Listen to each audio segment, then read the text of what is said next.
calling from Los Angeles, and I'm having a little problem. Under the name ThatUmbrellaGuy, I sent him my phone number at least 20 times in the chat and told him to call me. He ignored me. I'm a man. I filed the report. If you guys could take a look at it and give me a call back, I would love to hear what you guys can do to help us. We really need to kind of stop this guy at least until Monday. I told him to call me. I'm a man.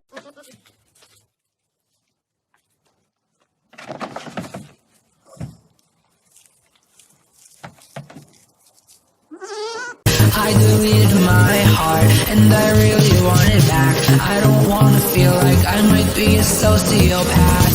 I deleted my heart. I was young and impulsive, and I would download another, but I'm afraid it wouldn't fit. I deleted my heart. I deleted my heart. I deleted my heart. I deleted my heart. I deleted my heart. I deleted my heart.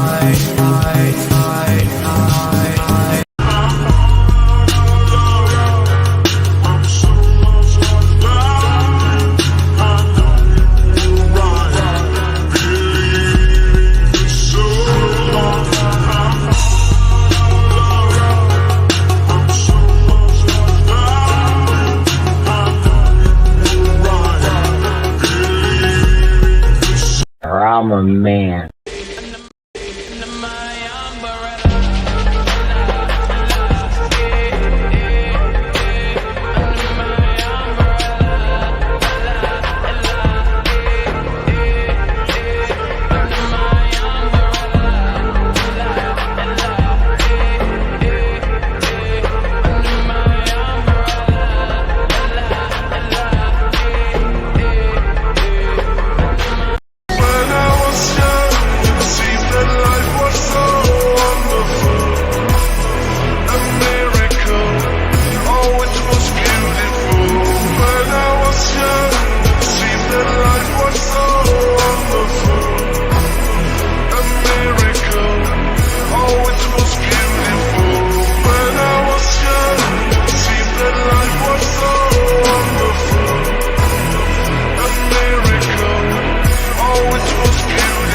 All right, what's up? Man, it's early today, isn't it? How are you wonderful folks doing? This is a strange experiment. I want to see exactly how daytime streaming goes because I'm at home today. So why not? Why not? There's been some big news today too. Big news on the Eliza Bleu front. To the point that this story just broke wide open today. It's crazy stuff. Oh, man. What's up, AJ Stone, too? 20 gifted memberships. That's crazy. Thank you, AJ Stone. I appreciate that. Kicking it off with a bang. In fact, if you enjoy the product that we do, well, YouTube does not let us monetize it. So, yeah, you guys supporting it definitely matters. Thank you for that, too. Let me pull up one thing here, and then we'll kick this baby off and we'll have fun with it. I think this will be a fun stream too. I've got something to show you all today. You're gonna love it. So give me a second. I really got to show you this. Also, R Dizzy, thanks for the 5 there. How's it going? It is going good. How's it going with you, man? So today, the Eliza Bleu story broke wide open. And if you don't know anything about the Eliza Bleu story, well, I'm going to show you something. I think I can encapsulate all of this in one word. That's, well, maybe 4 words. I said 1 word. 4 words. That's That Umbrella Guy plays Clout Goblin. That's right. Look at that. Clout Goblin. Clout Goblin has been played. Bam, baby. Yep, that's right. For your magic decks out there, the Clout Goblin is now in play, baby. Look at that. Clout Goblin. Oh, plus 10 clout chasing, plus 10 platform manipulation. Nope, baby. It is contained. It is contained. By the way, if you like this product here, it is on ThatUmbrellaGuy.com. We put it on shirts. It's beautiful there. Cloud Goblin, Tug Blazing. Oh my God. That's some good times. uh, Tiggs, thanks for the 3 months there. Yeah, glad to be alive here in the UK. Yeah, I know. I wanted to do this early for some of you folks because I know you're in weird, places where I'm not. Also, thank you, JM, for the 5 that came through PayPal. You know who I'm talking to. I don't ever use names with that, but thank you. Um, Lena, thanks for the 5 too. Tug hug. And we're going to get started in 1 minute. I'm letting everybody gather for a second before we hit everything. So I don't get asked like a 1,000 times, what's happening? What's happening? Hey, Blue, thanks for the 2 months. Hello, Tug, mods, and shatters. Hope you're doing well. Indeed, I am doing well. I'm having fun too. What's up, Richard? Thanks for the 5. Hello from Springfield, watching while I'm working from home. Gizmo the flying squirrel says hi. He's sleeping. You got a flying squirrel? That's cool. I actually, I always liked those. I always thought they're cool. Gabriel, thanks for the 5 there. Tug, streaming when it's not the middle of the night here. Wow, I managed to stay awake, but only might. You have a very soothing voice. Indeed. Again, this is on thatumbrellaguy.com if you like that. We put it on a shirt. Oh, it's good too. And props to Ray, man. Ray made that work. So check this stuff out. So today, the story was broken by none other than the Daily Beast. Now, this is big news here. And the reason that this is big news today, the reason that I say it broke today, you have had places that have covered this, but no place that even remotely touches the mainstream has covered this story. And I mean, this is huge because what this is going to do is it's going to break the dam wide open. In fact, Eliza Bleu has locked down her account today. She has gone private. Now, there are some people, there's a glitch going on Twitter where some people have been setting their accounts to private. Yeah, she didn't do that before this story was coming up. This hit, she decided to ghost. She doesn't want anybody else seeing what she's doing online. She is in full damage control mode. And of course she is. Of course she is. This article is amazing too because it captures so much. I mean, she is full processed, exposed in this. What's up, M4A? Thanks, dude. Hey, Tug, make an actual trading card deck. I know somebody who makes those, actually. Freckled Unicorn, thanks for too. I deleted Twitter. How is Eve Fartlow? She's I don't know. I haven't looked in a long time, just to be honest. You know, after a while, like those people, there's a funny story that I'll cover. I was going to cover it today, but I'll cover it tomorrow on that front. But I wanted to cover this today. I really want to give you a true look at what's being noted here. I mean, a really good look. Richard, thanks for the additional 5 too. He's literally the most adorable animal on the planet. The flying squirrel can send pics and email for kicks and grin. Use his pic for a sure, send it to me. I want to see it. I definitely want to see it. So listen to this though. Eliza Bleu's own friends, her own friends are calling her a fraud now. That's right. Her own friends are speaking out against her. Now, that's huge news. I mean, when you think about this, see, at first, this causes a big problem for Elon Musk and Twitter because what you have, once this stuff makes it into the mainstream, what you're going to have here is you're going to have a lot of questions. And those questions, they have to deal with, why the hell did you ban so many people? Now, I know what would be said with that is that's one of the problems with these articles, too. And journalists, if they pick this up, push them to cover the bannings. Because remember, the bannings are not just about an initial link. You know, if you don't know Eliza Bleu, I've done 2 videos catching up a lot. 2 live streams. There's so much material. It takes live streams to go over this stuff. It's hard to get it in a video. I thought about trying to do about a 13-minute video encapsulating a lot of stuff, but this thing is so fluid. So much keeps coming out daily that it's hard to keep up with. I mean, there's that much stuff out, but the media has avoided it. They have avoided it, and their silence, actually, it says more about things than anything, because it wasn't just it hasn't been well, we want to avoid that on, say, one side that might be embarrassed by her. No, I mean, it's been a flat out denial. But the Daily Beast decided, hey, we're going to hit, and we're going to hit hard. You know, this should have been Timcast's story, too. just to say that. Like I said, I don't know Timcast, pro or con, but Timcast had an embedded writer with Eliza Bleu. They could have broken this story. They could have covered it first. They could have said whatever needed to be said, but they deleted everything yesterday. You see how it goes. Hey, what's up, Draco? Thanks for that damn tug. This is my first time visiting the site. So many great shirts. I'll be ordering Friday when I get paid. Awesome. I appreciate it too. Like I said, you folks, you basically videos, half of the videos get monetized, but no live streams. Like YouTube hates what we cover here. They hate us, and that's okay. That's okay. Fuck them. We do well without them, so who cares? Ass. Thanks for the blue effect. Indeed. Listen to this though.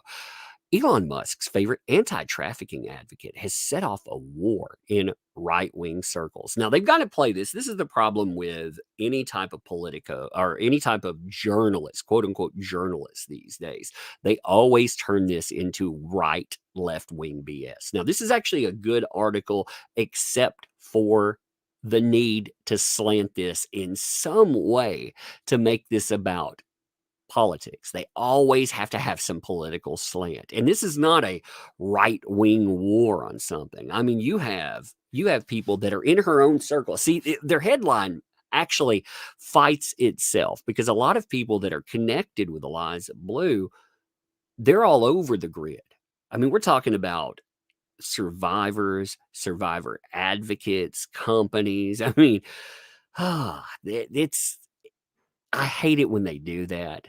But if you ignore that fact, I mean, this thing works out. But in right-wing circles, after Twitter banned some of her critics, and her own friends are poking holes in her story. Her own friends. Do tell. This is brand new, too. I mean, this just dropped. And I do want to give props. Again, the Daily Beast will get props for being the quote-unquote first, but they weren't. The first place to cover this right out of the gate, there were two of them, and I want to give them props for it. Bounding Into Comics covered this story when no one else would touch it, because they were all too scared. They're all too scared to go against the great Elon, I guess, for some reason. I don't know. The great magic show there. But Bounding Into Comics, they were like, I'm going to cover this for the bannings. And also Pop Topic. Pop Topic covered. Now, Giant Robot covered, but Giant Robot didn't really, they were more covering, they go after Bounding Into Comics over and over again. So they're really covering whatever Bounding Into Comics covers, because they like to go that way. But, I mean, everyone else, they avoided it. That's why it's been such a big thing, because it's not just a story. It's a bigger story than I think anybody understands yet. So Mark, thanks for the 10. Yay, UK time. I know, indeed. Normally I can't do a live stream this early, though, because right now is in the middle of my work day. That's why I drop a video on you. I made the night before. But let's listen to this, though. With striking lilac hair and a pugnacious attitude. Oh, man. With striking lilac hair and a pugnacious attitude. Indeed. The anti-sex trafficking activist known as Eliza Bleu has broken into some of the top tiers of the right-wing media in just a few years, growing her audience through interviews with popular figures like Ben Shapiro, Tim Pool, and Dr. Drew. Is Dr. Drew considered conservative? I didn't even know that. Actually, I don't like politics, so I don't really. I want to make fun of everything. Okay, so I don't really know where people stand on the spectrum. I don't care. You're just people to me. You're all invited there. I mean, the 2% extreme on one side or the other, they annoy me. They really ignore me, but everybody else is just trying to live. But I didn't know Dr. Drew. Like, I had no idea. So, notice the but. But in late 2022, Blue found an even more powerful ally. New Twitter owner, Elon Musk. Now, everybody's been trying to give Elon Musk this out, by the way. Oh, Elon, he doesn't know anything about this. Elon's so hands-off. That's a bunch of garbage, man. Like I said, and I'm not trying to say this as a back pat, but Elon Musk knew what was going on with this. We've been saying this. We, not me. When I say this, I want to make this clear. Not me. We have been saying for quite some time that Elon is definitely aware of what's transpiring. He's aware, but he wants to ignore. He wants to be able to do what he's doing, which is seeming hands off, while also getting involved, with his own people in the Twitter hierarchy. Again, when trust and safety comes to your aid, there's something big going on. So, and again, like I said, they can do whatever they want because we'll play Cloud Goblin. I love that freaking thing. Notice that's a different design. That's Peter Gilmore, by the way. If you don't know who, the comic, he's a comic creator, but he does great stuff. So that's Peter Gilmore. I want to give him props too. Bleu, though, who refers to herself as a survivor of human trafficking, has lent the billionaire an unusual form of credibility by insisting that pre-Musk Twitter was overrun by CP. Only Musk, Bleu says, has been willing to stamp out the abusive material on Twitter at scale. In another tweet, she declared the war against Elon Musk is actually a war over your mind. And Elon was like, yeah, baby, cha-ching, cha-ching. Now, in fact, he built her up quite a bit through all of this stuff. Bleu's praise for Musk comes even as the billionaire has slashed much of Twitter's staff, including huge numbers of workers responsible for content moderation. Yeah, remember the company. Now, I'm not going after Musk for that, by the way. Remember that company was losing $4 million a day. I very much believe that. They've never been a profitable company. Their value, I mean, we saw a lot was going on behind the scenes. So with them talking about, again, this is part of their slant. They have a good article, but you have to get past what they want to throw in there. As a business, Twitter has gone from... It pretends, I don't really know. I think it's a vanity project, personally. I think it's become Elon Musk's vanity project. But with as many billions that are invested in it, yeah, it's got to have a little more too. So, for his part, Musk has boosted Bleu's profile on the site with replies and retweets, helping her earn more than 100,000 new followers in December alone. And that's not actually, that's not totally correct with just replies. As it says in the next part, it notes Twitter Spaces. See, she had direct access to Elon Musk in a way that most people would not ever have access to Elon Musk. He helped inflate her. He made this problem. So, this problem, it's a blowback. It's yet another person. Like, again, like a herd. It's another problem that is connected to him, a female problem that is somebody that is obviously a fraud. A huge fraud at that. What's up, Gabriel? Thanks for the 449, by the way. Truth is there. Truth is there. It's no left or right. Just a lot of complex issues. They make up labels, so we argue with each other instead of the people causing it. Indeed. And, the damage control is always like this, too. In fact, this is one of the ways that, she can actually have an out in some way. Oh, well, it's just those pesky conservatives. Because what they're going to do is they're going to blame this backlash on her advocating against Andrew Tate. Which, no, that's not with it there. So she says, here's direct quotes. When I stepped away from the gang, my traffickers lost money and they want that money back. But now Bleu, it goes on, and Musk find themselves embroiled in a Twitter censorship controversy after multiple critics of Bleu who shared embarrassing images from her past saw their accounts temporarily suspended from the site. Some users suggest that Bleu's direct line to Twitter brass and Musk himself may have led to the crackdown, even as Twitter owner insists he's in favor of free speech and wide-ranging debate. Bleu and Twitter didn't respond to requests for comments. Of course they didn't respond to requests for comments because they're not going to do that. They're not going to do that. They're only going to respond to favorable items, even though we saw Twitter respond to this stuff. And yes, it's very much Twitter making up rules for this person. How do you know that? Well, Twitter doesn't respond like that to anything, but they did with the controversy surrounding Blue. And it went from people were asking questions. So it kicked off really with Brittany Venti bringing up questions that had been brought up by Defengo. Now, Defengo has been suspended. Many other people, they're being suspended daily. In fact, dozens and dozens of accounts have done that. But remember, it kicked off with Brittany Venti bringing up some screenshots from a rap video that was up for 6 years. She said, hey, how does this fit in with your stand with human trafficking? How does that stand with you being a quote unquote trafficking survivor? If you've addressed this, let me know. By the way, maybe you were coerced. Again, it was a question, but that didn't matter. You had, got to get banned. And remember, it's gone further than that. You had banning of the link to that video. I mean, they shut it down. Anybody that was sharing it around, they got banned. Then they started banning people that made fun of her hair, the hair that they mentioned at the beginning. They've banned people for jokes.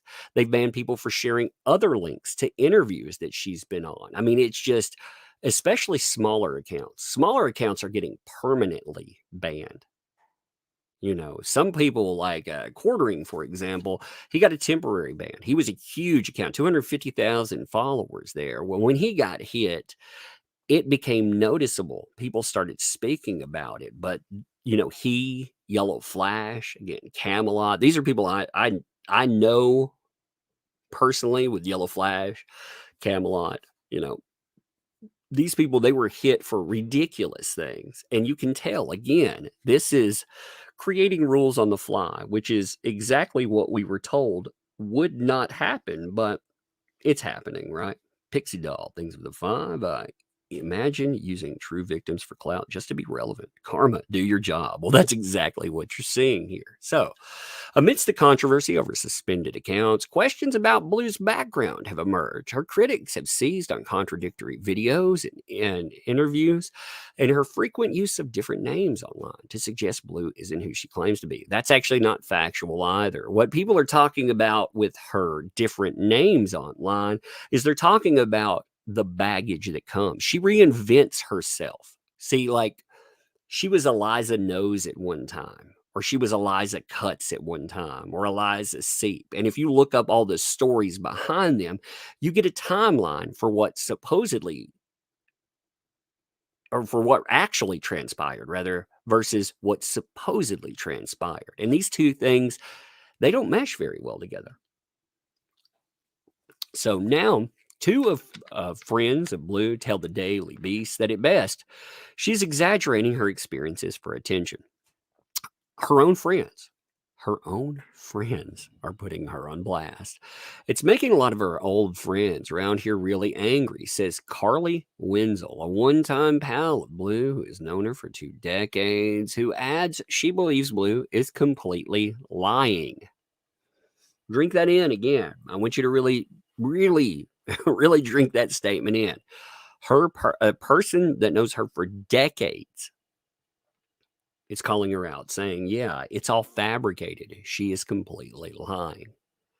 Blue grew up in a rural area alongside Illinois' border with Iowa, known as the Quad Cities. She portrayed her homeschooled upbringing as an innocent one, albeit one that made her all the more naive about how the world really works. Despite her claims to the contrary, public records prove that Blue's original name was Eliza Morthland. Now, she actually lied about this stuff. She tried to deflect away. She told the truth and didn't tell the truth. She tried to deflect away from the idea that her dad is very well politically connected.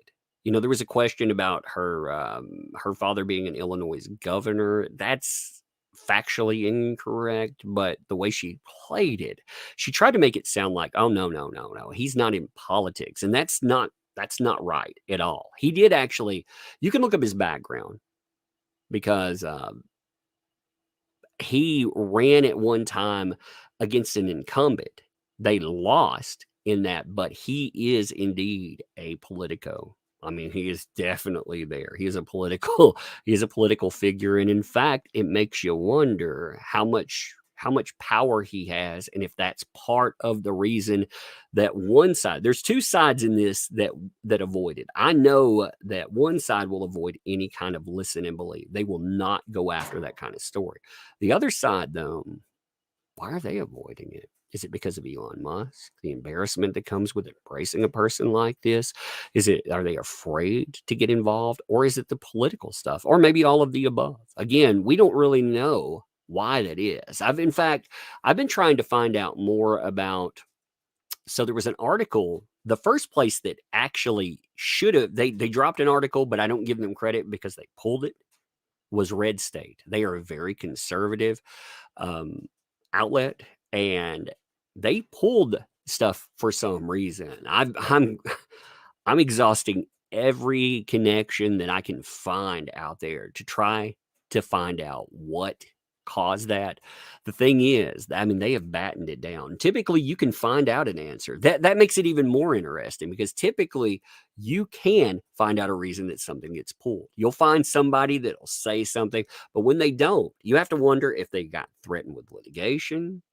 And even then, I mean, an outlet, the damages, what they put in was everything that was said publicly. I don't see how they could have faced any type of actual litigation in that, unless they just didn't want to play it. But one of the things that was telling about the Red State article, they put a disclaimer on it. They were like, the opinions expressed here are not necessarily the opinions of Red State. They never do that. They never do it with any other article. Here, let me just show you that real fast, just to show you. Again, this is why when I say this article is not only interesting because of what it brings up, but again, it brings up more questions about the why behind it. I mean, here, just check this out real fast. So this is the Red State article that was pulled down. It pulled down in one day, and they never include something like this. I checked 5 articles that they have on the side here. None of them have disclaimers.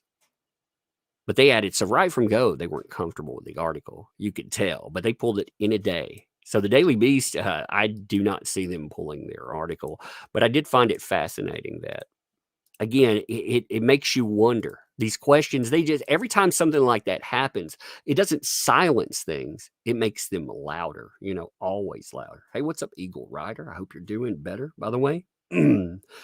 Tug, you've been a good friend for us who have always been struggling. I'm truly grateful for all your support and kindness. Healing slowly. Bless you. Yes, Eagle Rider, keep her in your thoughts and prayers, because she's had a rough go for the last few days. So props to her. I really hope you're doing better. Sig, thanks for the 5 too.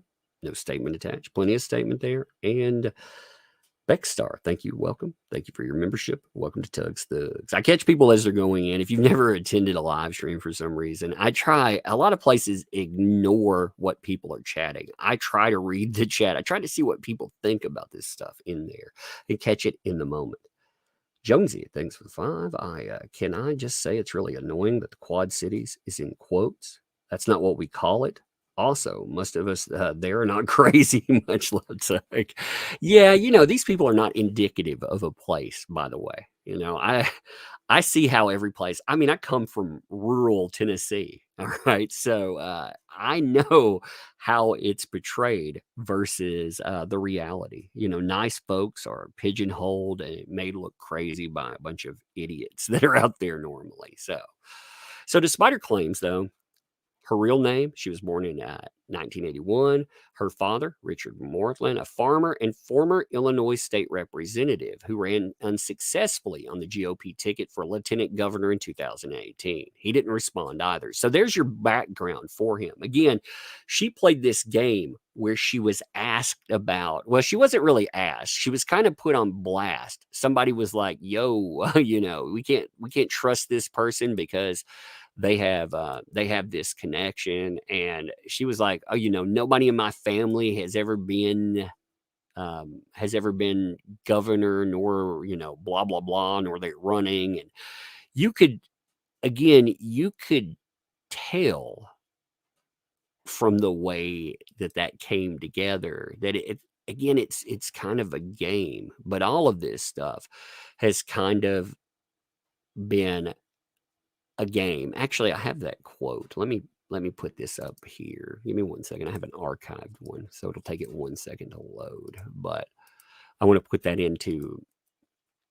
this into the conversation too, just to note what's being discussed, because the denial, again, it builds something. I mean, this is the same person that they've lied or misdirected. She said she's responding to someone. No one in my family is running for governor. No one in my family or extended family has run for governor. Has run. Now that, again, for her background, as the Daily Beast notes, he ran for lieutenant governor. So again, yeah, she's lying. I mean, it's a lie, but at the same time, she could probably play the, well, actually, I always love it when people play the, well, actually game. I can almost feel that happening.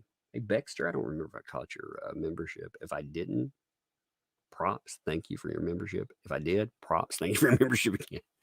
So, again, that's added there. So, 2021, though, Blue appeared to deny on Twitter that she was that person. You saw that quote there. But Facebook photos show her standing with other members of the Morthland family. And yet that's actually, that was in that picture that I just showed you. When I scrolled down, you could see that. And again, I wouldn't even show something like that. If we weren't talking about a political figure, I wouldn't even get into that. But I think that's part of the equation here too, because I think that there's a lot of information scrubbing that belongs to that as well. But in the let's see, Richard Morthland, I mean, he brings her up. He notes this not only in the picture, but also noted on the daughter's name. Eliza, her name is actually noted on a few pages about him too, a few pages he controls. So Richard Morthland also gave a comment in 2009 article about a band Blue worked for under the name Eliza Seep. And Blue's cosmetology license lists his farm as her address. So again, it's undeniable that's who is connected there. She's trying to not have that connection. It wasn't convenient back then too. So the reason that, now she's managed to become a conservative. That's her new paint. She's talking about, she's expressing how she's a Christian conservative. She's expressing all of these, and there's nothing wrong. You be who you want to be. You can change over time too. But during that time, she wore a different face. That different face, she was self-professing that she was an anarchist online. In fact, there are screenshots of that as well. I showed one last night, where she's wearing a different face just a year ago. And she didn't suddenly find God and find politics. What she did is she found the way to finally hedge her bets and to get big. She saw who she could grow with, and she knew that she could grow with not only Elon Musk, but everyone attached there. Again, if you look at who she's been streaming with, Shapiro, Tim Cass. I know Tim Cass says he's not a conservative, but I mean, he would definitely platform her as that. So anyway, Continuing. There's no question that Bleu has advocated for trafficking victims, especially on Twitter, but she has offered murky accounts of her own background that leave even her supporters unsure at all about the vaguest details. She can also grow hostile with reporters who ask for basic facts, like the years she was trafficked or the name of perpetrators. For example, one journalist asked her questions. And yes, when this journalist ask her anything about her background, I mean, she flipped out on them.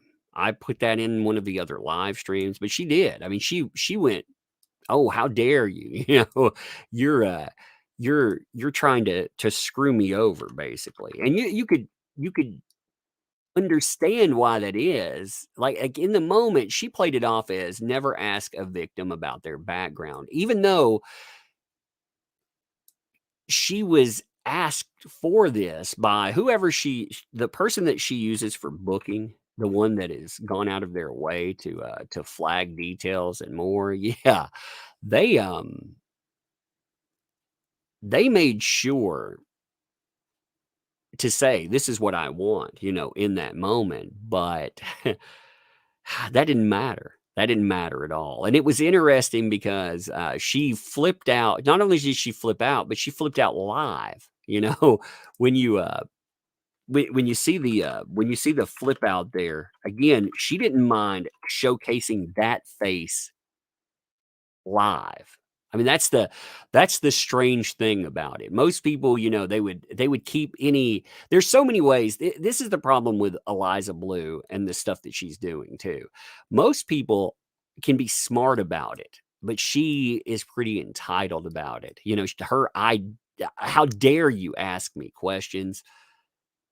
Yeah. I mean, when you're yelling at people, you could have played it off as, well, I don't have enough time to go into everything. We could sit down. We could do another interview. I really appreciate you asking me this stuff too. They could have played it off a million different ways. But instead of doing that, you see how it went there. Hey, what's up, Nikki? Thank you. Welcome. Thank you for the membership. Welcome to Tugs Thugs, by the way. Thank you. Hey, what's up, Chris? Thanks you for the 50 there. Thanks for what you do, my man. Keep up the pressure on the vicious little clout goblin. Hope everyone here is having a good day. I know I am. Hashtag Eliza Bleu files. Indeed, they have been fascinating to go through too. I mean, those Eliza Bleu files, if you've missed them, if you're not on Twitter right now, this is a fun time for it. Okay. Eagle Rider too. Thanks for the 5. The frauds harm real victims. Every fraud hurts public opinion. It makes it harder for those of us who have suffered to truly come forward. It hurts us. And that's indeed, and it also, you shouldn't be body armor for somebody that doesn't want to be criticized. So here, they bring up her use of the N word. I slow that down because I blur my words together and I never want to even I was saying something like, I think it was the word like with that. And I was like, oh, those letters come way too close together. So I slow it very well down. But she dropped the A end version and it caused her controversy back in the day. So you see that mentioned were an online mini scandal. And that, I don't think that's even like, that's not what we're talking about here. So it's bringing up older scandal, but no, that's not even really, that's not the pertinent issue. The pertinent issue is wearing survivors like camouflage. So, interviewed on Tim Pool's podcast, Bleu said she could not offer details about her alleged abusers because of unspecific legal issues. She then asked why it would be a problem if she was. She then asked why it would be a problem if she was making up her story. Let's say hypothetically it is made up, she said. What's my biggest win so far in public? Getting Twitter to address child sexual abuse material and make it a top priority. I'm not asking an abuser for money. I'm not asking people for money. But yes, she has asked for money in the past. She has indeed ran GoFundMes. Those GoFundMes were for personal use. Oh, she's working so hard for survivors. Why don't we give her a vacation? Why don't we let her travel here and there? So she actually has asked people for money. And again, she knows very well. She would be one of the first people to denounce the idea of being a fake survivor. And yet hypothetically, she likes those hypotheticallys too, doesn't she? But bringing that out just right in the open, that should get the old noggin jogging, right? Hypothetically, and again, it's like, wow. Mystified, thanks for 10. With all the video evidence available, it's unbelievable it took this long for this predator to be stopped. Well, most people didn't ask the question because they didn't even know who this was. I mean, I had no idea who they were. The bannings is what made me ask questions. Like Brittany Venti asking something still wouldn't have really gotten my attention on it. She does her thing, other people do their things. I do whatever I do, you do whatever you do. But these questions, they did lead down a path because of her response, her trying to shut it down. And this stuff, yeah, these are all warning signs. So the Daily Beast put together a rough outline of Blue's account of trafficking experiences based on interviews she's given to sympathetic media outlets. Blue has said that her trafficking spanned 2 different periods, separated by roughly a decade. In her telling, she was first groomed by a prominent photographer she met at the Warped Tour in Chicago when she was 17 or 16. My bad. I don't know why I said 17. A few years later, when she was a teenager in the 90s, Blue's father drove her to Los Angeles because Blue was convinced that an unnamed high-profile musician she met through that photographer would make her a star. Instead, she says that she was sexually assaulted within 48 hours of driving into the city, according to a 2020 podcast interview. Her traffickers quickly hooked her on a drug she knew as ice, generally recognized as slang for methamphetamine, though she didn't know what the drug was. She claimed she was then sold for $500 to a sex trafficking ring in Hollywood, where she found herself living with members of a ring that trafficked transgender women. Now, that's a strange. Okay, so she has a politically connected daddy who drives her to a concert when she's 16. 2 days. Like, think about this story. I mean, just really think about what's here and what would have happened. She has a politically connected dad, a guy with power here. If one of my kids disappear, holy shit, you'd find evidence everywhere. Like, it would be everywhere because I will burn the city down to find my kid. I mean, there would be no question that transpired. Again, her name. You would find something, some shred of that coming up, some report, anything. Again, my kid disappears at 16. I took them somewhere. It's not like the kid supposedly ran away or anything. She's saying, hey, I was assaulted within 48 hours. That's, again, there's something majorly wrong with that story. So she claims after being sold, she said, I was sold for $500 to a very old gentleman in the hills. She claims she struggled to get enough water and food because I was on drugs and other substances. I'm going to turn my ringer off on my phone. But Blue was such a handful for her traffickers in the telling that they ultimately gave her back to her original trafficker for free. Yeah, that's not how trafficking works either. You know what they do? Traffickers, they will mold you into what they want, whether it's through addiction. Addiction is a powerful driver, by the way. I've been very open in the last year about addiction issues, and I'll tell you, man, addiction is a powerful driver. It's there's the old statement, before drugs, I had many problems. After drugs, I only had one problem: drugs. And that's very true. You'll do anything for it. So she's hooked on methamphetamine. Oh man, that just, like I said, it just doesn't fit in. And then for them to get, oh yeah, they're trafficking, but they're just handing me off for free. Like I said, that doesn't even seem there. But she claims she was hospitalized for a drug overdose before returning to her family farm. Now, how the hell did she get back to her family farm in that? My family didn't recognize me when I got off the plane. Like, how did she it doesn't. So she was given back to her original traffickers. She ends up hospitalized, and that got her out of it. I mean, like I said, I'm confused about this, how that even fits together. It doesn't make sense to me. I've worked, by the way, just to note this, if you're new to the channel here, I work in mental health. I've worked with many, this has been doxed about me, so it's very easy that you can find this. And I no longer do individual therapy because I worked with kids. Some of these kids would be trafficked. I mean, there were some horrible cases. I would work with abused children a lot.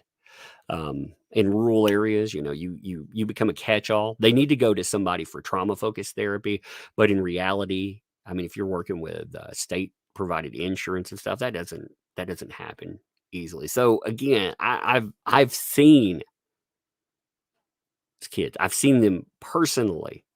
I do not claim to be an advocate group individually. If clients came to me like that, I would get them. And a lot of people, they don't. I mean, it messes you up inside to work with little kids over and over again. So a lot of people won't take on that clientele. But I mean, I did for a while, for a long while, and I mean, just the stories you see, the damage you see.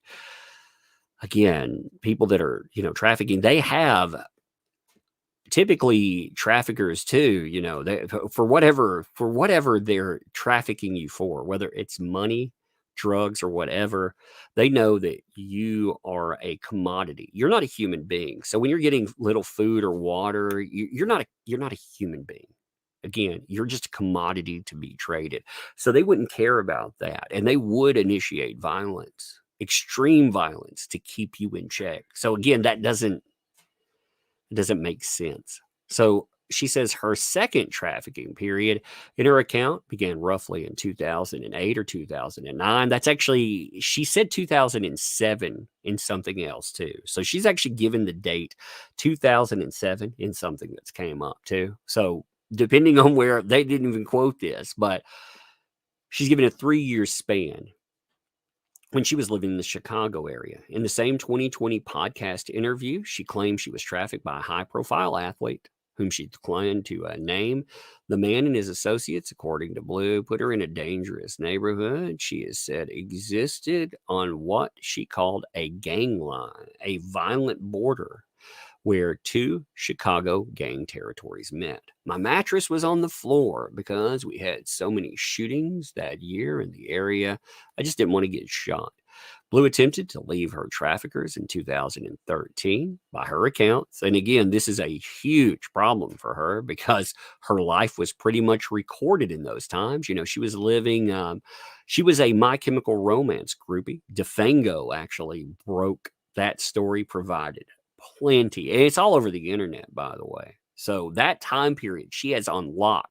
She recorded her life at that time. So for her to say this, I mean, it just, factual evidence doesn't stick with it. But she says she attempted to leave in 2013, and in her account ultimately succeeded for good in 2014. Blues repeatedly suggested that her former traffickers in Chicago might still be out to get revenge on her and her family members. Again, huge discrepancies in her story. Yeah, thanks for the 10 there. They would either beat her if the drugs didn't work or do other horrific things to make her obey. Yes. They also were very good at mental manipulation. Very good. Words are very powerful. That's why therapy works, in the hands of somebody. That's why, on a good side, therapy works. On a bad side, pimps, they control people by words, intimidation, violence. They use the whole spectrum. And that's exactly what you would see. You're right there. They sure wouldn't pass her, lose money. They are the same as pimps. Exactly. You put that in there. Eliza lies. Hashtag. Indeed. Hey, what's up? It's Cybertaz. Thanks for the boost. You got Adonis Paul unbanned. Good. You know what? I'll take a list of people. If somebody compiles, send me the list. I know one person was keeping that. Send me a list of everybody banned, and I'll raise hell about it. I have around 150,000 people. In fact, if you haven't followed me on Twitter, do me that solid. I'm the more noise that we can make about things, I'll again, there are many of us that have platforms and we try to do stuff with them, but I will raise hell about the people that get banned for this. I don't care if your account had 2 people following it or 200,000 people. I don't give a shit. You weren't banned for any other purpose than bringing this stuff up. It needs to be brought to the attention, and it needs to be covered by the media too. The media needs to get off their asses. They need to cover this thing, and they need to cover it correctly. Stop putting in this crap about right wing and cover this stuff right here. This is the gold. This is the gold. Beautifully. Thanks for the 2. Little water and food is addict effect. Yeah, indeed. That's actually true too. Laura, thanks for the 6 there. I wonder how after AH, still people following these lines. Amazing work, Tug. A lot of people have put this stuff together, by the way. I have covered a lot of what other people have brought. I found some stuff on my own, but I do not. When we talk about this stuff too, I hope to put it factually the way I understand it. I'll get a couple of things here or there wrong, but like I said, there are a lot of people, including many of you. So thank you all for what you've done in that too. Darius, thanks for the 50 there too. Thank you. Something about her never sat well with me ever since Tate, and she was, yeah, he did it. And then I saw her on Tim Pool's show, and she was basically telling them there is no maybe this happened, screaming believe all women vibes. No thanks. Well, she made this one statement. I want to put this in here too. I found this very disturbing just because of with the Tate thing. A lot of people didn't know about the background that Tate had before the last year. That's where people knew about it. Well, when she came out and talked about Andrew Tate, she made a statement in her stuff that said, a lot of people traffic in whataboutism. And she said, what about Jeffrey Epstein? So she said, oh, what about Jeffrey Epstein? Like Epstein's clients, people they would visit Andrew Tate. Maybe we need a big list of his supporters because how many of these people that are out there that have met him, how many of them were going to Romania and doing this, that, or the other. I mean, that's a threat. Like, again, that is a false accusation that is just easily built. And again, you want a person that has been doing horrible things to definitely face justice, but you can't assert that everybody that comes out and doesn't believe that. Many of them don't know something there, or because, all of this hasn't been put in front of them. Or even if they refuse to believe that, to say we need a big list of them, and that's trafficking, right? I hate to use the word trafficking, the way it's being redefined, but that's starting to really go near false allegation territory, and that's scary stuff. I mean, in this day and age, you ruin a person for life by saying, they're down with monsters. So she said, though, when I stepped away from the game, my traffickers lost money and they want that money back. Now in 2021, so she's saying, all of this is about how they would kill her. Asked in a 2021 interview why she didn't press charges against the unnamed athlete and other traffickers, Blue, appearing on a podcast of more than 100,000 YouTube subscribers, said the men could still track her down and murder her. I'm terrified that they would kill myself or my family or people that I care about. That's how organized they are. That's bullshit too. Gangs are not. No. Especially when you have the level of clout or notoriety that comes with. I mean, now she could name whoever she wants. She could probably stay in one of 1,000 homes owned by, prominent people to shield her from stuff. She just, no, that doesn't work. But last month, she tweeted that her family knows every detail of her story, stands behind her. Then she blasted corporate media for asking questions about her, declaring, if anyone steps on my family's property or my property, let it be clear, extremely clear, that we are all armed. Yeah, I say that if people step on my property, but for other reasons. Like I said, I have my doorbell reloads, as I tell people. But for her and me, that's a different reason. I mean, she's just dancing around questions. Kat, thanks for the fun. Thanks for all you do. Hey, thanks for all of you folks do. TB, thanks for the 10. I'm so happy you're covering trafficking. I would also burn a city down for someone I love. I don't think it's spoken about enough. Much love, Tug. Yes, indeed. Trafficking is this is one of the world's primary problems. Like the untold numbers of children, adults that are taken off the streets and just they disappear, they vanish. It's frightening. In Tennessee, where I live, this is in the United States. This is or was, I don't know if it is right now in the last year, but before that, this was the number one place for missing children. It scares the hell out of me. When I go somewhere like, say, a Walmart, my kids, I don't want them walking beside me or behind me. I want them in front of me because it's a frightening thing. So it very much exists. And for somebody like this detracts from that telling. Like when we're talking about this stuff, she is taking away from what should be discussed. And she needs to be fucking exposed. She definitely needs to be exposed for sure. What's up, Joetta? Man, thank you for that 100 there. Poof. Well, thank you. Thank you for that. Thank you for sure. That's crazy. Thank you. Again, thank you all. Again, we get told over and over again that we can't ask questions about this kind of stuff. In this day and age, asking questions is tantamount to abuse. That frightens me. And I don't want to ask every single person. Like if you were like, dude, I need, I've gone through horrific stuff. It happened to me too. I'm not questioning you at all. This person, their responses to things brought up their own interviews about this, and their own interviews, her own words conflicted with her. She brought this about. It's a totally different thing. And I don't want anybody getting that confused. You still need to be able to advocate for and be able to support people that have been through horrific things, because a lot of people deal with horrific shit. So Wenzel, a one-time friend of Bleu, who says she has known the anti-trafficking advocate for more than 2 decades, doesn't believe the account is accurate. She told the Daily Beast that when she met Bleu in the Quad Cities, where both women were partying with musicians, she was 18, Bleu was in her early 20s. The Daily Beast verified their friendship through photographs. In her telling, she said that they were both involved in scene subculture in the early aughts, a time of tight jeans, swooping haircuts, high drama on sites like MySpace and LiveJournal. And yes, she has a lot of recordings of that time too.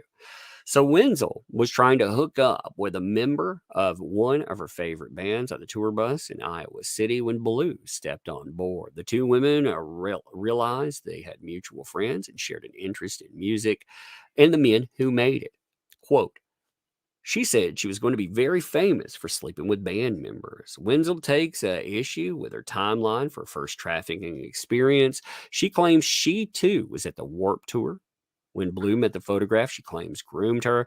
But while Bleu said that she wasn't even 18, Wenzel insists that Bleu would have been in her early 20s, putting the date of the concert sometime in the early aughts.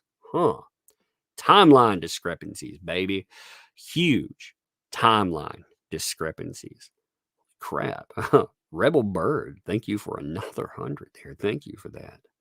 For your pursuit of truth, facts, and empirical evidence. We appreciate you, Tug, always. I'll take all my Cloud Goblin monies. Cloud Goblin. For real, thank you all. I just thank you for the Cloud Goblin. Cloud Goblin. Oh, man, I think that's funny. When I saw Jeremy from the Quartering called her a Cloud Goblin, when I saw that, I was like, oh my God. We have to make something for that. Tug Blaze Cloud Goblin. And again, Peter Gilmore, props to him. He made that image. It's awesome. But she continues and says, her timeline is just so weird. And she believes that she's lying about her age in certain articles. So Bleu moved to LA But Wenzel didn't remember hearing about her old friend being trafficked. Instead, she said Blue unsuccessfully tried to convince Wenzel to move in with her in California. She didn't recall Blue calling home to Quad Cities with tales of being addicted to ice or living up with traffickers or transgender women in the Hollywood Hills. That's interesting. They were transgender women that were being trafficked, by the way. That seems almost doesn't that seem more like a new addition you would add? Because I mean, I'm not saying that transgender women aren't trafficked, but it's why would you pick up Eliza Bleu and traffic her with transgender women? It's if I have a specialty market there for something, why would I deviate from said specialty market? It just doesn't make sense to me. It just sounds like it, and again, it was added into a 2020 interview. Excuse me. I'm gonna light a cigar.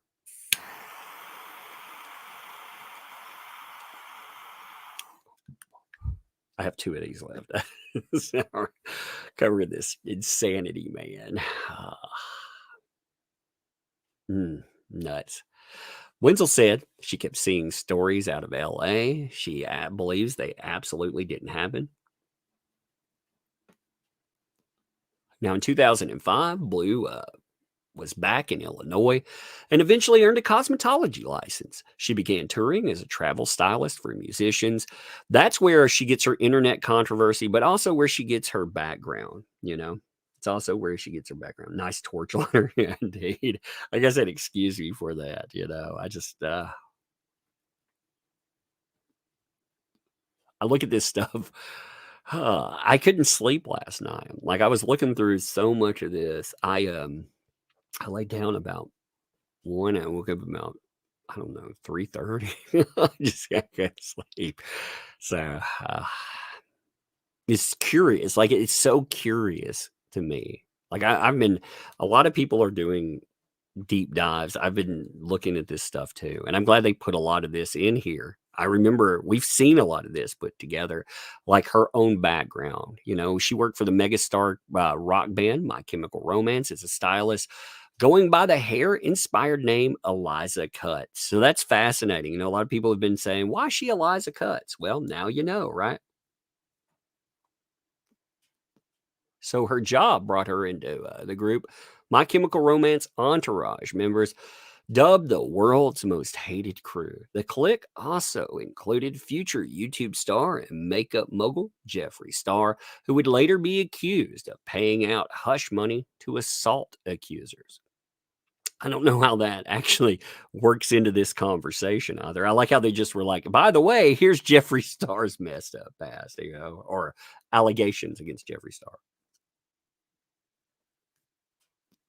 I've never investigated any of the Jeffree Star stuff either, so that's not my word. I don't put that stamp on it. Just a note. I like to do my own look into any accusations.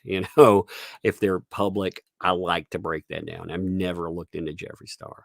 So Blue was closely monitored by the band's fans on site. By the band's fans on sites like LiveJournal. That's clunky to say. Particularly after she entered a brief engagement with My Chemical Romance heartthrob lead singer Gerard Way. Blue stirred up controversy of her own diehard supporters and many scandals. The one, again, we talked about with the racial slur. That's how that came up. Allegedly authoring a veiled fictional account of her failed relationship with Way. That's creepy, by the way. If you haven't read her fan fiction, oh my, it's creepy. It's stalkery. In fact, that whole time period, if you look at criticisms of her, the criticisms were that, and this is by people that were around the band, that were right there, that may actually know, they were saying that she wanted clout to the point that she forced her way into people's lives. It seems to, again, we don't know because we weren't there, but it seems to fit with everything. She's talked about many times, fame, money. Nothing wrong with fame, nothing wrong with money. I think there's, I take it back. I think there's something wrong with fame, but getting money, there's nothing wrong with you paying your bills and, having money. I don't see the problem with that. It's selling everything, selling any sliver of morality, decency. That's the problem there. But again, fame's a broken idea anyway. I don't understand chasing fame. What's up, Pat? A bad goat. Thanks for the 5. Pass it this way. No, it's not that kind of cigar. It's it's definitely not that kind. Let's see. After leaving the rock circuit, Blue lived with a friend in Chicago from roughly 2009 to 2011. That's around the period when Blue claimed that she used to be sex trafficked again by that unnamed athlete in violence-plagued neighborhood. That's not how her former roommate, who didn't want her name mentioned in that, remembers it. So her own roommate is like, yo, we didn't live that way, I mean, imagine that. We've seen this in the past. That's the interesting thing. We've seen people's background, like where they lived. We just stepped out of a former case where we had somebody come out with allegations, her sister, and she was like, oh, I was living on the floor, and the person there was like, yeah, that's not how that went. That's a problem there. Other people understand your story too. If you're going to make lies, here's a thing for these people. They think we're all stupid. They think we're all freaking stupid because they don't make small lies here and there. They make lies that they have multiple witnesses, and they figure they'll never be called out. Again, the armor that comes with this kind of person, when you say I've been trafficked, that has a specific type of accusational armor. It makes you get away with a lot of stuff, I think. That's the problem. That's why a lot of them can get away with this for so long.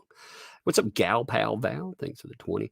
Tug, you make my day with the malarkey that gets uncovered. So many people sniffed the BS these people dished out. It's nice to hear the lies uncovered. Sunlight is the best disinfectant. Yeah, and like I said, what's going to happen here is the dam's going to burst. I think, because more places, when you're the first through the gate, but once another one covers it, then we'll see. We'll see. But this makes some really difficult questions for Elon Musk and Twitter. This is who you've been backing? You changed all your rules for them? Wow, that's fascinating,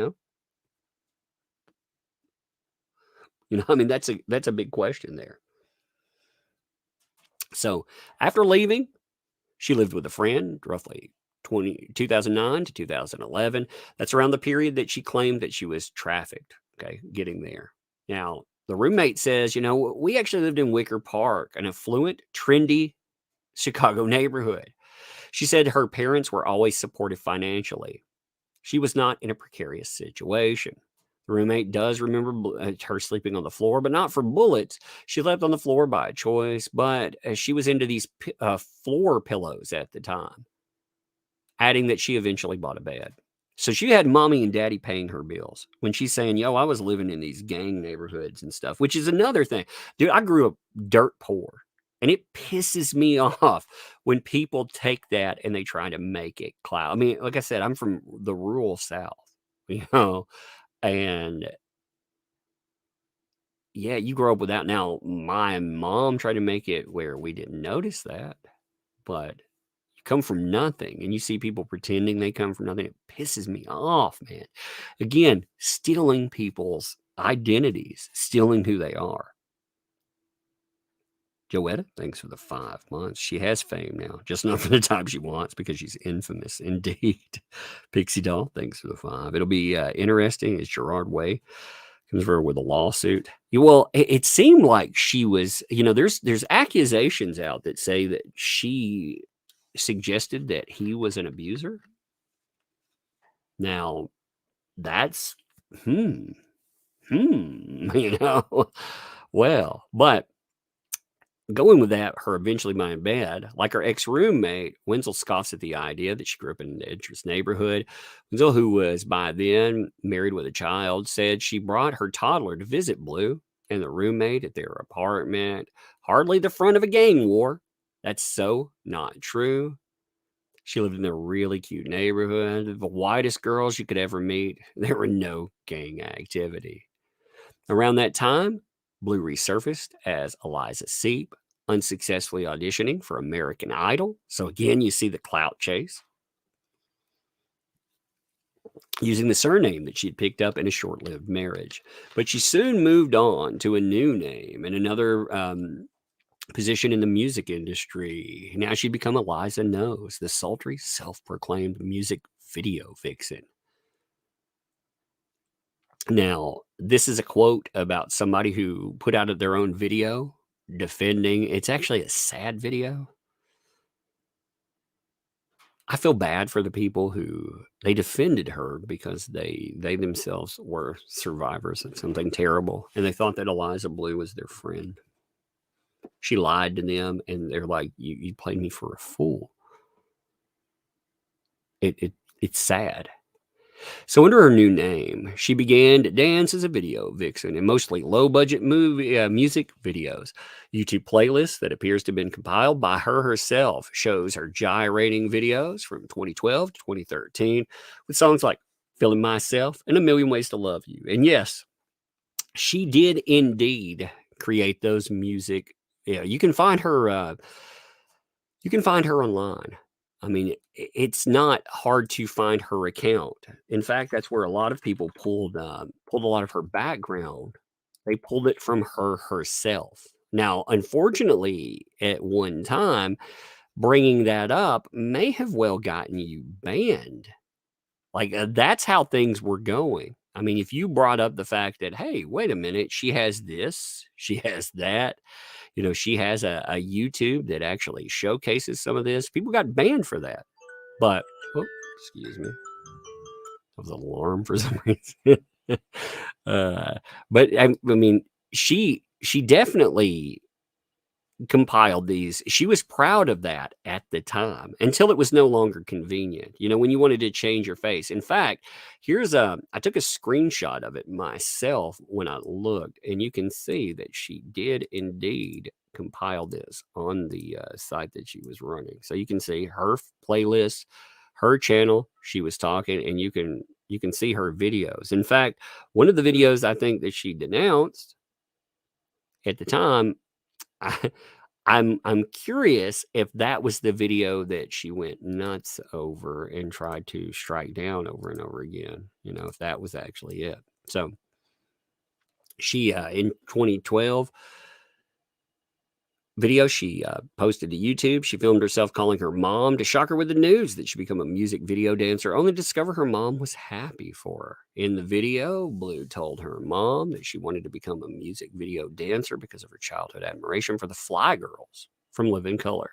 In Live in Color.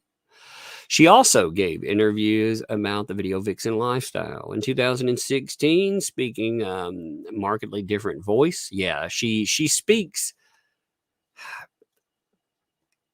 She wants to sound like she comes from an urban environment. It's really insulting when you think about the background. It always kills me when people try to do that.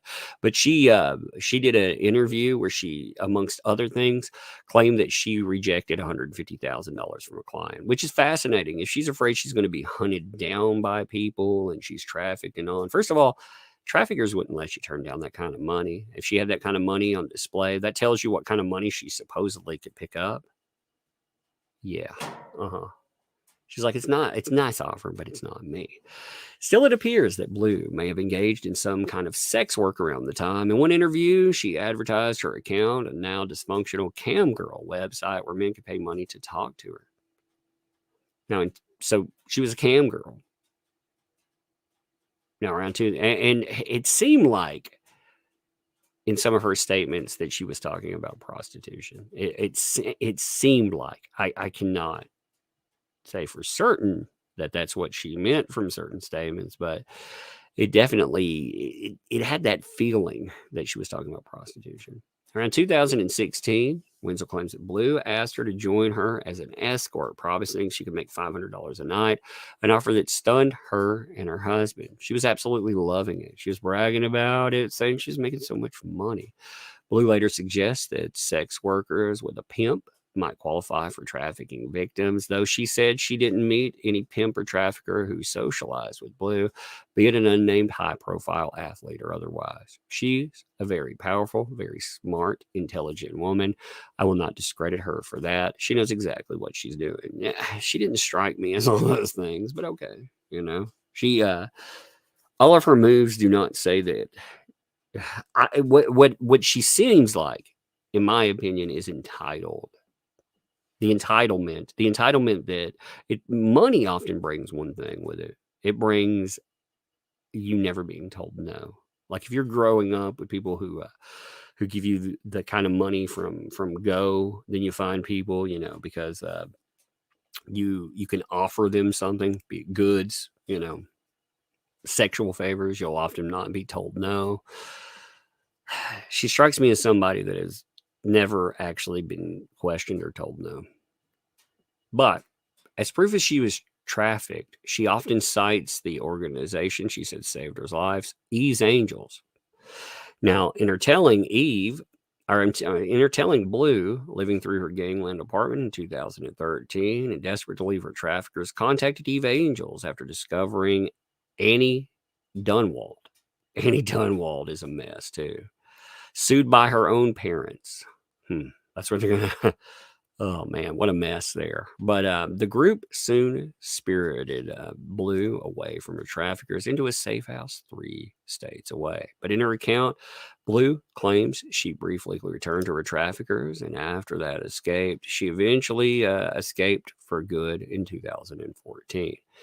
Now, Dunwald defended Bleu from skeptics earlier this month, tweeting that she's a real deal. But like Bleu, her claims of sex trafficking have also come under scrutiny. This is a big deal in that because it's like a circle of people with some high profile issues, and hers are even bigger there because in 2018, this person, Dunwald, her parents and her brother filed a defamation suit against Anne. I'm going to say Anne. That's the best way to go with it. Anne Eve's Angels.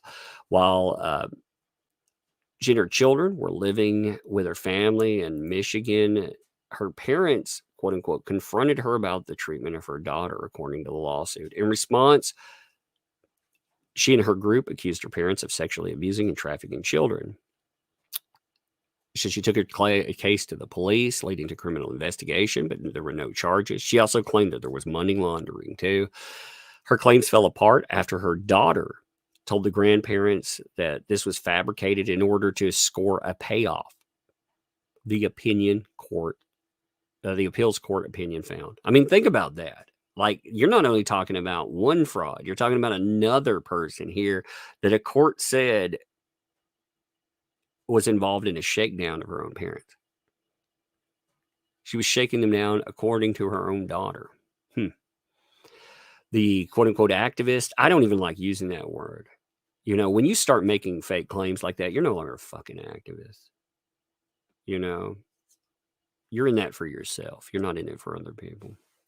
But she was ordered to pay a judgment of more than $47,000, including legal fees, as of May 2022. The appeals court ruling, the family was still stalled in settlement talks, with her denying the defamation claims. She wouldn't respond either. Eve's Angels, they wouldn't respond to anything, of course. So Bleu emerges as a public survivor advocate a few weeks after the pandemic, worrying in an April 2020 article with the conservative Daily Wire that the pandemic lockdowns would worsen sex trafficking. Within 2 years, she would amass a large profile through Twitter and right-wing podcasts, culminating in her alliance with Musk. In December, Bleu aided Musk in his campaign against Twitter's former trust and safety head, Joel Roth, who seemingly angered the billionaire after resigning in November, linking to a 2010 tweet by Roth saying, "Can high school students ever meaningfully consent to sex with teachers?" Now, what's interesting is there was just a discussion that came out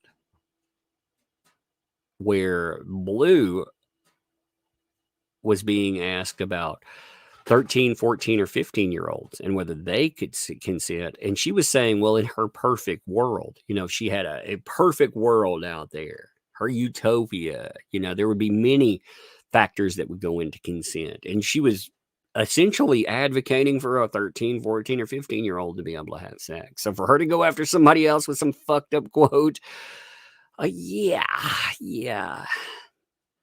Pot, kettle, pot. Again, anytime we get caught in something, I'm going to play that. Oh my God. Such a messed up thing. This explains a lot, Musk said. Suggesting Roth was a depraved sex criminal amidst other attacks.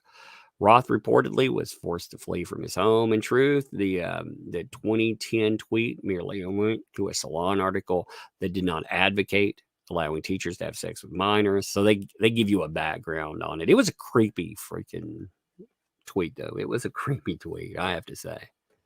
But now cracks are starting to appear in Blue's online reputation, especially when the right-wing circles she touted. Now, this irritated me from this article because you got to go back to politics. So they say the controversy ignited on the 6th, which is actually not true. The controversy itself, she was beloved even after she came out and talked about Andrew Tate, or maybe especially because of it in some ways. If you go back and you look at what she was doing around that time, you can refute a lot of this stuff by going and looking at the timeline and her gathering of followers. You could see it in real time. She wasn't losing followers for a month. I mean, she tries to make it sound like, all of this was going on through a specific time frame. But no, I mean, her stalling out, it really kicked off around the 21st. Sorry. That was real loud. That was one of those packing things. I just stepped on one that said, "Bah." It's like, oh no, I too have had to survive the urban Chicago environment. That's where I'm at. That's what's happening. I better lay on the floor. I better lay on the floor and stay safe. Oh Lord. Now, if you look at if you want to disprove this, you can actually look at Social Blade really fast, because Social Blade shows you when all of this kicks off. You can see it in real time. You can see gathering followers, then the controversy hits, and she starts to bleed subs. All of our followers, she starts to drop them. And another thing that is very telling about this time too, that nobody's really talking about, you see these numbers right here, these minuses, these are tweets of hers disappearing. Now, we have no idea on days where she's tweeting how many are disappearing out of that day. You probably could tell if you went back and saw how many tweets she had on that day versus the number. Then you could just subtract them and, do basic math on it. But even what you see her trying to actively scrub controversial items. She's trying to erase the past here. I mean, that's exactly what that is. She hasn't erased anything in the immediate, but she's definitely going back and she's definitely scrubbing statements, taking down things that she thinks will be bad for her. So again, them claiming, the reason I say that is because the controversy, they say, ignited on the 6th when she appeared on a Temple video stream. During the show, Blue claimed to represent 2 anonymous survivors of Andrew Tate, the kickboxer turned king of toxic masculinity, accused with 3 other suspects of sexual exploitation and heinous crimes. Tate denies wrongdoing. Some of Tate's most rabid fans, along with other right-wing users, began criticizing her backstory. They posted clips and past media appearances. Again, this shit didn't happen. Like, the rabbit hole didn't open up. You had a few denouncements. Again, you had like DeFango put together a more narrative approach to some of the stuff that she was lying about, but that's not a response to Tate. That's a response to her. Again, always has to be some angle, right? I mean, it's what kills me about these people. And this is really a byproduct of media, period. In this day and age, this is what they have to do. I believe the Daily Beast has called me a Nazi in the past too. So, I mean, I mean, it is what it is. I mean, they definitely do that. But Michael, thanks for the 2 months there. Green Comet Party. Party's going until tomorrow. If the groundhog earns everyone a free beer from Blue Moon, it's a sign to keep the party going. The Green Comet Party, huh? I'll have to look that up. I saw a talk about that, actually. I saw like a posting of that. I was like, all right. I'll have to look that up, though. See what you're talking about with that. But they say that that's where the Eliza knows stuff came up. And again, that's not where that came up. But Marie Farmer on Eliza Bleu, she clung to us. Look at this statement. She clung to us all out of nowhere. She had none of the attributes of an Epstein victim, yet insinuated otherwise. Wait a minute. Another Epstein? So Blue's outfits in the video were provocative, but they didn't feature nudity or appear to be non-consensual, and have been on YouTube for 7 years, 6 years and change, actually. But okay. Still, Twitter locked out accounts of several prominent right-wing personalities who cover internet drama, and they refuse to delete tweets about music videos. Right-wing personalities. Again, everyone for these folks. I mean, I swear. Right-wing personalities like Camelot. Camelot can't keep his shirt on. Props to Camelot. Love that guy. He's hilarious. But I mean, come on, man. They just, Yellow Flash. Again, he talks about what he wants to talk about. And it's so strange. Like they put that label. I've seen people from all backgrounds get nailed for this. It's just so nuts. But anyway, Blue for her part declared the screenshots amounting to non-consensual photographs. In a series of tweets on January the 20th, she vowed to escalate to the full extent of the law. Now, she exactly said, quote, Twitter did an outstanding job, and they will be excluded from legal action. There won't be anyone else involved spared. I take things all the way, and I have no chill. That's a threat.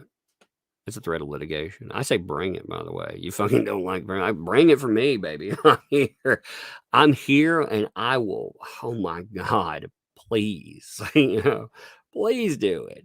Because, I mean, none of us are like smaller. Here's one of the things I like about having a larger platform. If somebody like this wants to threaten me, they threaten I thought they could threaten Brittany Venti and other folks. Some folks, that were also getting hit with this. Like there were smaller, less known folks, and that's financial intimidation. When you're doing that because you have a huge financial backer, so you think you can flex on people. Well, fuck that, man. No fear, baby. You don't have a case, but what they'll try to do is they'll try to intimidate you with just the cost. Even fighting a false case may cost you tens of thousands of dollars or more. But again, let them come, baby. Let them come. And again, if they go after anybody else that has been named, go fund me. So Twitter did an outstanding job, she said. She threw in all of that. Then Ella Irwin decides she's going to get involved. Ella Irwin put out a long series of tweets about that too. She was definitely talking about this stuff as well. There have been people who have been like, hey, this is what kills me about people who don't give Elon Musk. They give him this. It's beyond benefit of the doubt. They're like, Elon, he can't know about what's happening, right? I mean, there's this, that, and the other. And the reality is that this is the new Twitter head of trust and safety.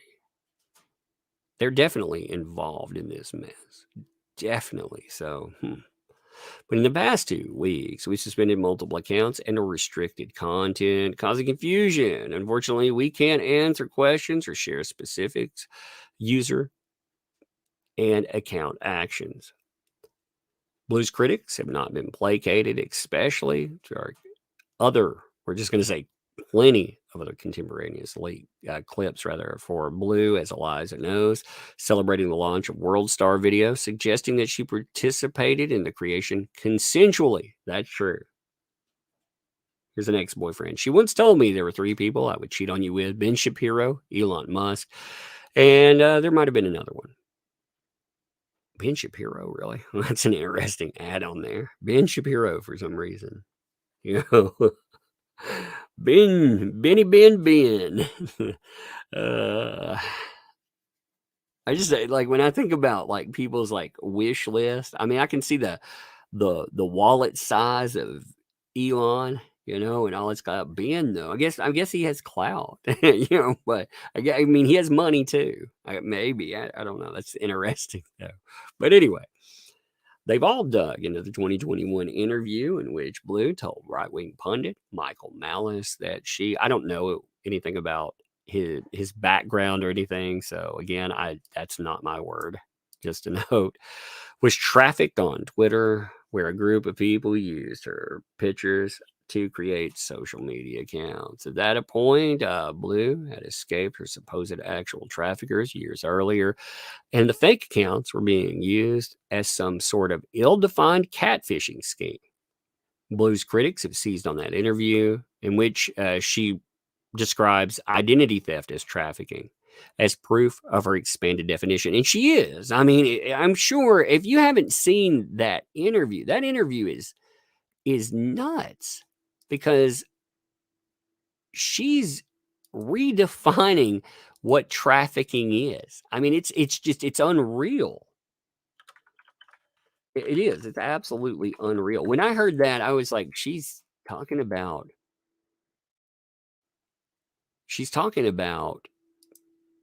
identity theft. Again, you can go back and watch the entire interview of it too. I first watched the interview. Somebody told me, hey, you should go and check this thing out, because you won't believe like how she actually identifies that. And when I heard it at first, when I heard her definition of trafficking, I thought, are you kidding me? Are you kidding me about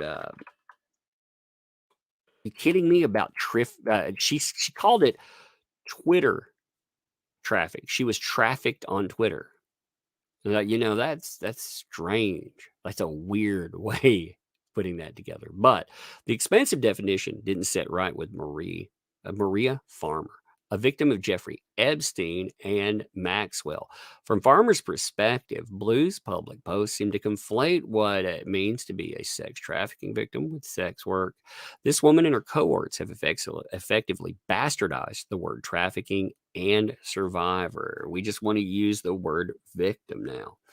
Since emerging as an anti-trafficking advocate, Bleu has crossed paths with Epstein victims. It's interesting because she used Epstein even in her Tate statements, which,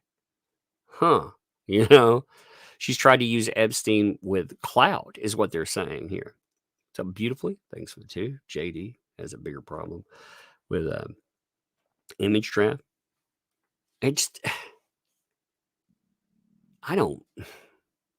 This is so bizarre. I don't even know what to think about this. I don't even know what to think about somebody getting involved in like with Epstein victims, with Maxwell victims for clout.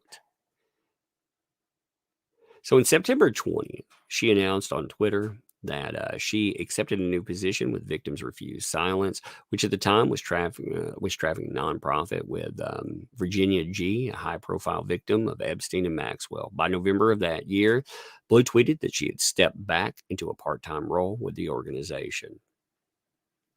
The list there in 2022 lists her as the group's secretary and dictator. Wait, director. I said dictator, my bad. I was like, wait a minute. I think I messed that one up. Bleu was once featured in videos on the group's website, soliciting donations, asking people to get involved, plugging her Twitter handle as a resource for traffic awareness. I firmly believe that anybody that helps us in the survivor space should be thoroughly vetted, because we all have a lot of nefarious players that just want to be close to victims and survivors, she said in one video, in which she claimed her former traffickers made Twitter profile of her name, photos, and videos without her consent. Teresa Helm, a victim of Epstein, former director of Victims Refuse Silence, said she became friends with Bleu and asked her to join the group before it dissolved. She's been almost like a freelancer in the world of advocacy. She's nonstop on Twitter, which has been wonderful because it's brought a light a lot of things that were happening that people weren't paying close attention to otherwise. Adding that Bleu told her she's friends with Musk. See, right there, she has people that are in her circle telling you they're friends. Her connection there, it's an undeniable connection. It exists. How it's defined, she could lie about the proximity to it, but it was close enough that Elon Musk, he felt this is the hill that Twitter will die on. And I do think that that's what happens. Like, some people are like, oh, well, Tug, that, yeah. But you got to remember, Elon fought with the politicos, the real politicians. He fought with Bernie Sanders, Elizabeth Warren. He fought with UN groups and more. That's where they get all of their nonprofit money. That's where they keep scrutiny from not coming up. And that's where they did a lot of behind the scenes business. So they pretty much lost that connection there. Then he had the mainstream journalists, so they're not going to hype up the platform. Then he lost certain crowds in that too. He was relying on Twitter Blue money. He made that very clear. We need to make Twitter Blue money. And the people that will pay for Twitter Blue are the people he burned. Well, let's see. She's been a pioneer in waking people the hell up. Ask about her doubter. Helm said, I support her as a trafficking survivor entirely. Nothing in her past makes anything less valuable in terms of her advocacy work. It's not her job to prove anything to anybody. That's the problem right there. In a nutshell, let's just avoid this stuff because it doesn't do any damage. I mean, she's doing good. No, she's not. You think this is good? Do you think what she did is good? Do you think this works as advocacy? Still, some survivors of the Epstein sex ring said they didn't trust her. One victim, who would not be named, told the Daily Beast that she shared concerns about Bleu after researching her background and finding ties to right-wing figures in publications such as Mike Cernovich and the website The Blaze, which is a bunch of shit, by the way. I think that you can talk or be connected with anyone and still do good. In fact, people all over the spectrum, that irritates me. Like, that irritates the shit out of me. Oh, well, I didn't want an advocate in these spaces because, oh my God, they're connected with these people that I don't like in some way. That's jacked up, man. Anyway. Anyway, this is the problem why we can't get anything done. You want to know how we end problems? Any problem, we unite. We do it with this. We do it with we do it with talking about the problems in the Depp hurricane. Anything. You got to get past these stupid stumbling blocks. The ability to finally share my story and connect with others was freeing, but it's not straightforward as simply going public, the Epstein victim said. Only a strong foundation of therapeutic recovery prepared me for the publicity generated by salacious facts of this case. However, I was not prepared for the trauma of being co-opted for others' gain. Farmer, who tried to report Epstein and Maxwell to the feds in the 90s, said she raised concern about Blue's backstory on Twitter, only for Blue to block her. Yeah, a lot of people have done that too. Again, there were a lot of other people that came out, said things. But again, I credit DeFango. And the reason I do that is because he put it into a narrative with his own personal understanding that made it make sense. It made it all make sense. So she clung to us, all from out of nowhere. She had none of the attributes of an Epstein victim, yet insinuated otherwise. So they're saying that she tried to work herself in, making herself look like an Epstein victim. Blue's critics also seemed on the reality TV appearance in an attempt to poke holes in her trafficking story. Sometime around 2002, for example, she appeared on Blind Date as a contestant so hostile that the show's editors kept a running online count of her complaints. 2012, at the height of what she would later describe as her second period of sex trafficking deep in Chicago gang territory, she appeared as an amateur model. Chicago-based The Steve Harvey Show, where Tyra Banks judged the performance. The suspensions have fueled speculation about Blue's access to Twitter execs and complaints that Musk's supposedly commitment to free speech only goes so far when his friends and allies are embarrassed. Indeed, I'd say. David, I don't know this guy, an associate professor at School of Media, told the Daily Base that Blue's controversy underscores how chaotic content moderation has become under Musk.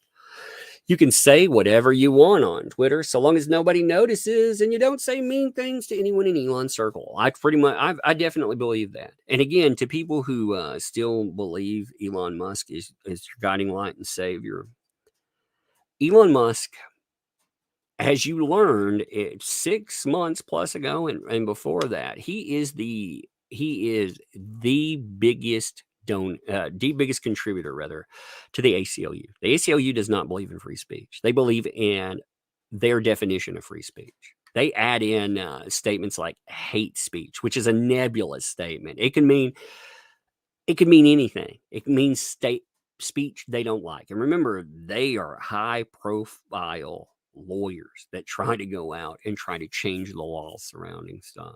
He spent $6 million buying somebody an ambassadorship so they could wreck another person's life. Yeah, the warning signs are all there.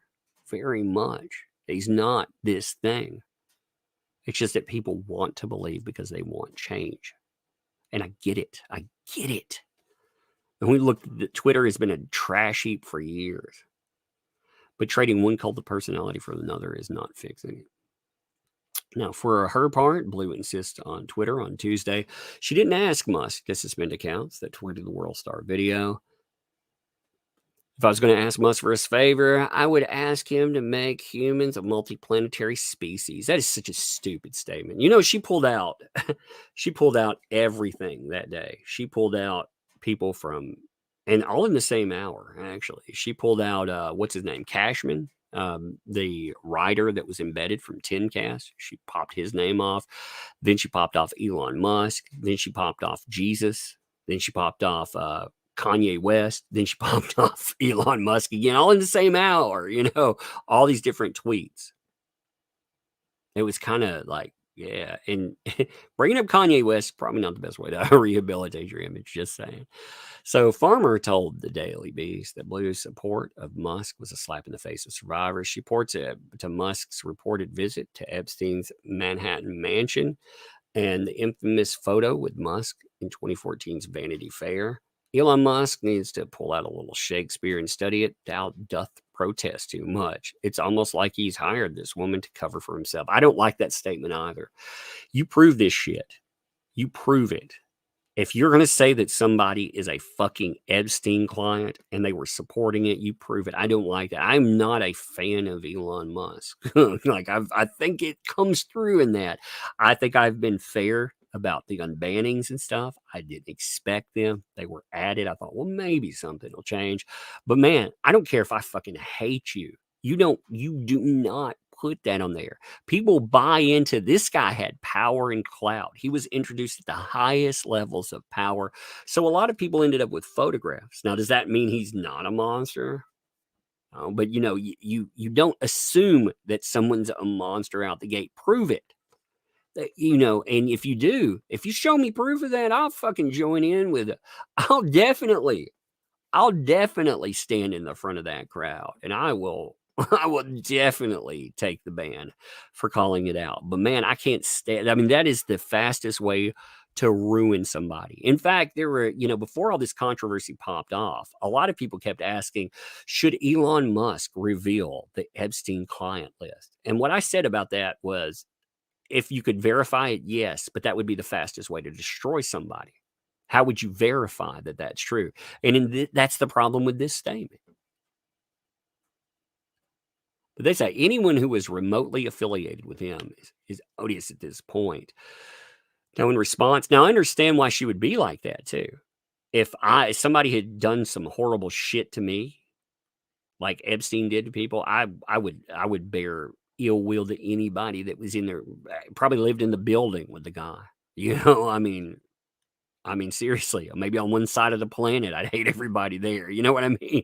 So, I mean, I get it. But it said in response to some of Blue's pro-Musk tweets, multiple users have replied with snapshots of Maxwell and Musk. When writing, "Thank you, Elon Musk," shown here with a convicted child sex trafficker, Maxwell, for looking out for the children. For his part, Musk claimed that he was photobombed. Now, Bleu has occasionally raised money online relating to her anti-trafficking efforts. In 2020, she raised $1,600 plus for a vacation, writing that normally I serve survivors of high trafficking. My standard caseload is 20 survivors at the time. During the season, I took an extra 61 survivors via online advocacy. That's jacked up, by the way. You shouldn't be carrying 20. It happens, but a caseload should be somewhere in the neighborhood of 12 to 15, and in a perfect world, no more than 30 if you're going to actually be able to advocate for your clientele. So to say that you've carried 80, you're not advocating. You pick them up and you refer them to other people, you know. And what they do is much different than, say, picking up a client for, say, therapy. You know, you pick them up for 45 minutes, you take them on. That's different. Or even a case manager, or even a social worker. Even though most social workers, you know, they have a cap. The state caps are high, but even they don't go up to 80. But they're saying here, so she's raised money related to her anti-trafficking, but that's not raising money for anti-trafficking, is it? If you're saying, I'm going to take a vacation, why don't you pay for it? Well, that's not really raising money for anti-trafficking, is it? She also raised another $2,205 the following year to attend the Libertarian Freedom Fest conference. She also indicated that she opened a safe house of her own for trafficking victims in March 2020. She tweeted that she had opened the facility, calling it the Humanity House. It's unclear whether the facility is currently in operation. It's unclear whether it exists or not, actually. Blue's latest post, which once attracted praise, are now rife with trolls. See, that pisses me off, too. You're trolls. You know, you're like, hey, answer this. Oh, you're a troll. That's not trolling, dude. That's just not letting anybody forget. I hate these descriptors. One person created an account in her name whose main photos feature Bleu bent over alongside the caption, "Help him being trafficked." I'm surprised they haven't been suspended. Another user remade the Steve Buscemi fellow kids meme with Blue's face and the words, "Hello, fellow survivors of human trafficking." There's definitely a lot of misogyny and right-wing trolls, an ex-boyfriend said. I don't think she should be dealing with any of that. Again, deflection. Oh, misogyny, baby. It's all misogyny. Yeah, you know what? I've met so many women that get called misogynist. You know, my channel was called my subscribers were called misogynists by Taylor Lorenz and crew. And my channel has more female subscribers than male. So I thought that was kind of fascinating. You know, that's the way this is thrown around. And right-wing troll. How the fuck do you know, like, what they are? Oh, well, because it plays well in the media. Again, deflection. And again, I thought that she was conservative these days. So wouldn't that just be the folks that she wanted to attract to the platform speaking out? So according to the Boo, I hate that, the Boo. I thought I misread it. I was like, did they mispronounce Blue? No, the Boo. Who just asked to remain anonymous. They met in 2019 at an event for Andrew Yang. At the time, Blue was working in elder care and living on her family farm. She shared with him that she had been trafficked in Los Angeles as a teen. He had no reason to believe her, or disbelieve her. I'm sorry. It just randomly came up like a trafficking story. How would it wasn't like she just randomly came up with a trafficking story, rather. She was definitely a private person, despite how public she is. Even back then, however, she wanted to be famous. She mentioned how she would love to be on Ben Shapiro's podcast. That was a joke that she had. I'm going to get on Joe Rogan before you. She also joked about famous men. She dreamed of dating, with Musk amongst them. So, again, she said that she would cheat on him with Ben Shapiro, Elon Musk, and there may have been another. The reason this is all funny to me now is because last month she was on Ben Shapiro's podcast. Elon Musk are in communication with each other. She definitely had these aspirations of being somebody. Her aspirations are the kind going exactly how she wanted in a weird way.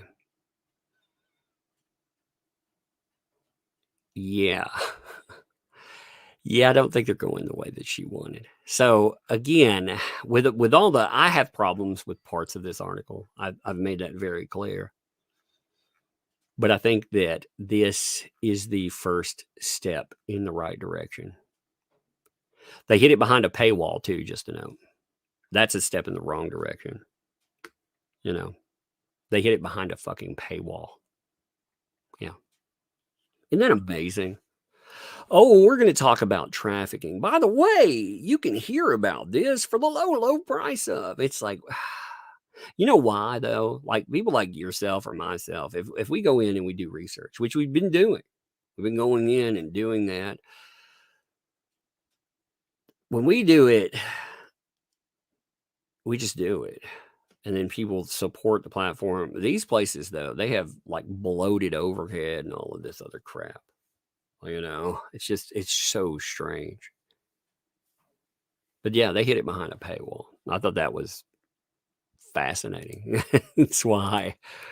But I'm wondering, like I said, I'm wondering how many other places. I'm wondering if places will try to come to her defense, because that would be a mistake, I think. Right now, again, this has been setting for roughly 7 hours now. I'm looking on Yahoo. It was picked up by Yahoo News as well, which actually I think would come with comments, doesn't it? Give me a second. I'm trying to see if Yahoo News, if they usually make a post of it themselves. So Yahoo News, when they picked it up, that means they front page it in some way. Again, it's taken, what disturbs me about this is it's taken freaking 12 days, almost 2 weeks for any place to pick this up. And again, when I say that, I'm not discounting the places that did, the small independent places, but places with reach into the mainstream. It took how long for them to pick it up? How long to acknowledge it? And they know it's going on because they hang on every damn thing that Elon Musk has come out about him.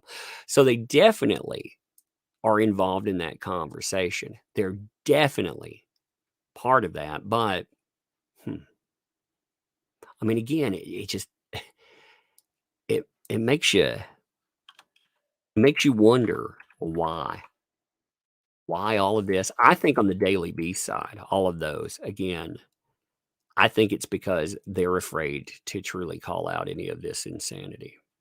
I think they have been for a while, and that's a problem.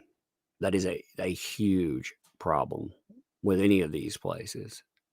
But at the same time, I think what we'll do is next, I want to really deep dive into those GoFundMes. I want to know more. I know people have talked about them. I know there are people. Oh, one other thing I want to show you. So there was a thread talking about her. I forgot about this almost. So give me 1 second. I got to find it real fast. I'm in an archive of it. Archive everything that comes up too, in case people get banned or something gets taken down. There need to be archives of everything that happens. But there was here, let me pull this up here. This came up on the 31st, and I didn't see it at the time. So 1 second. Switching over. Okay, I've been staying out of the Eliza Bleu situation in an attempt to get as much information as possible before speaking. I consider her to be a friend for some time now, didn't want to react without gathering my best understanding of the situation. I will say that I will not be speaking on any of the questions regarding her past in this thread. I think there are some legitimate concerns that should be addressed, but it's up to her to make those. What I will be addressing here is the apparent censorship that resulted after some people on Twitter questioned her story and the timeline using screenshots from a video that she appeared in years ago. If anyone is unclear about what went down, with that, feel free to search that, they say. I've gone over the situation in my head over and over again, trying to make sense of it, and I can't. For the available evidence, it seems that Eliza lobbied World Star to be cast in the videos, signed a release to be in them, was paid for it, and is on recorded numerous times bragging about it. Again, these are her friends speaking, okay? Just to note. They're talking about the situation, which means that they have some problem when they say I won't be addressing any other claims. They're telling you, though, even with those not addressing claims, they're addressing this situation and they're addressing past. So they are addressing this stuff. As far as I'm concerned, there's there's nothing wrong with the videos if that's what you wanted. If there is something else involved that rises to the level of having people silent simply for posting a screenshot and asking questions, that needs to be addressed and explained publicly. No one who posted them broke any laws or even TOS. It is truly disturbing that anyone can use their connection at Twitter to have people arbitrarily suspended, banned, or locked out of their accounts. And even if favors were not called in, reporting people's accounts under false pretenses to get them censored is not okay. Actually, that is a form of TOS violation by itself.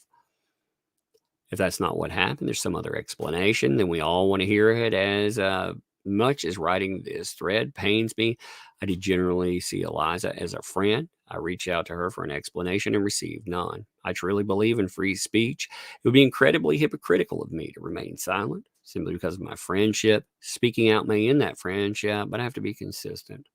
Given the events of the past couple of weeks, there is a better than good chance this thread gets me suspended. If that happens, raise hell, my friends. Fuck censorship. That's indeed true. If I go down, then I'll see you on this place. Maybe my account will go down. Maybe it won't. Who knows? I mean, I'm still standing so far, but who knows? Who knows? Again, like I said, if you like what we do, you support channel 2. I appreciate you being here. Share the video and everything else. And we have our site, ThatUmbrellaGuy.com. Look, check this out real fast. I do want to show this off. I do think it's cool. I want to, Ray, by the way, props to him. You know, for covering stories like this, we've actually had our Teespring removed. So if you're like, why do we have ThatUmbrellaGuy.com? Well, it's because we didn't have a lot of choice in the matter. You know, at one time, yeah, at one time, let's just say we were brigaded against, and idiots did manage to they managed to take us down for a hot second with that. But we just instead of just sitting down and remaining out, we went and, with the help of, again, Ray, we created our own thing. I think that's the way to go. But check this out. So we actually, on our site, it's our featured thing. I do want to show this off. I think it's hilarious. The Clout Goblin. You have the card there. Tug, please, Clout Goblin. The Clout Goblin t-shirt. Again, you want to support, you want to wear around some Clout Goblinage. So funny. So good there. What's up, Stacy D, by the way? Thank you, Stacy, for the 5 gifted memberships. I do appreciate that too. Thank you, Stacy, for real. Thank you all for being here too. I know this was an early live stream. I actually would like to be able to do earlier live streams. I like them in the daytime. Because more people, you know, I know people are all over the place. I would actually like to do one at noon every day, but I usually am at work. Cloud Goblin. But anyway, so I'm going to end here. I will leave this one up. Share it around. I want people to see this. And there's a lot more. I've left up 3 live streams associated with this that have collected numerous threads. There will be more. I'm sure tomorrow there will be something new that we end up covering with it too. Hey, what's up, USSJ for Broly? Thanks for the 4 months. Tug, any content scheduled on locals? I love how all these clowns literally bring the content to creators for us. Yeah, I need to do a live stream over there. I want to. I was going to release a video today. So I have a video. I'm not going to say what it is because somebody else will make it as well, probably. But I had a video that I had to include 85% video content, and it kept getting copyright claimed. So I had to redo the entire video. So the original video is much different. It'll be the video that launches tomorrow. I was going to drop it today, but I live streamed in its stead. When I drop it, I will put over on that day, I will put on locals. I will put up the original video. I think people will enjoy seeing what's there.